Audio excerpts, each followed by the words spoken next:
कहकर भिक्षु वहां से चला जाता है।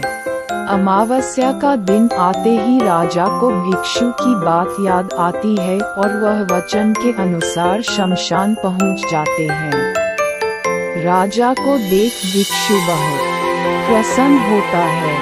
भिक्षु कहता है, हे राजन, तुम यहाँ आए मैं बहुत खुश हुआ कि तुम्हें तुम्हारा वचन याद रहा। अब यहाँ से पूर्व की दिशा में जाओ, वहाँ एक महाशमशान मिलेगा।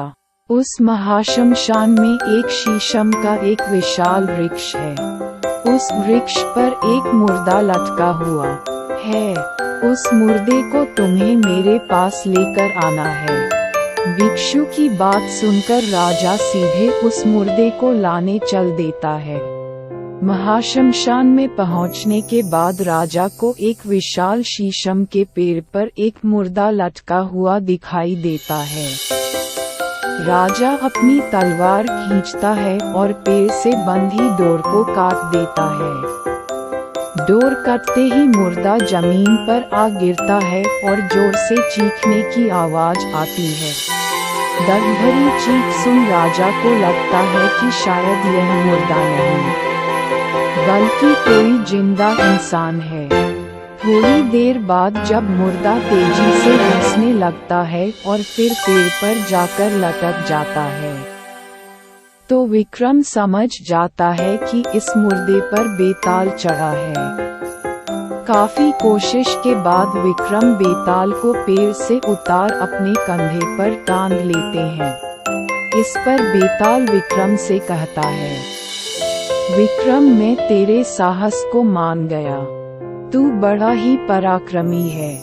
मैं तेरे साथ चलता हूँ, लेकिन मेरी एक शर्त है कि पूरे रास्ते में तू कुछ भी नहीं बोलेगा। विक्रम सिर हिलाकर हाँ में बेताल की बात मान लेता है। इसके बाद बेताल विक्रम से कहता है कि रास्ता लंबा है, इसलिए इस रास्ते को रोमांचक बनाने के लिए मैं तुझे एक कहानी सुनाता हूँ। तो ये थी विस्तार से राजा विक्रम, योगी और बेताल की आरंभिक कहानी।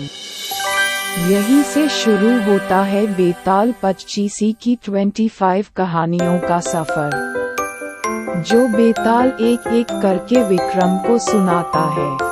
कहानियों के विक्रम बेताल के इस भाग में आपको बेताल पचीसी की सभी कहानियाँ एक साथ पढ़ने को मिलेंगी। कहानी से सीख: एक राजा को हमेशा विक्रमादित्य की तरह साहसी और पराक्रमी होना चाहिए, तभी वह अपनी प्रजा की रक्षा कर सकता है।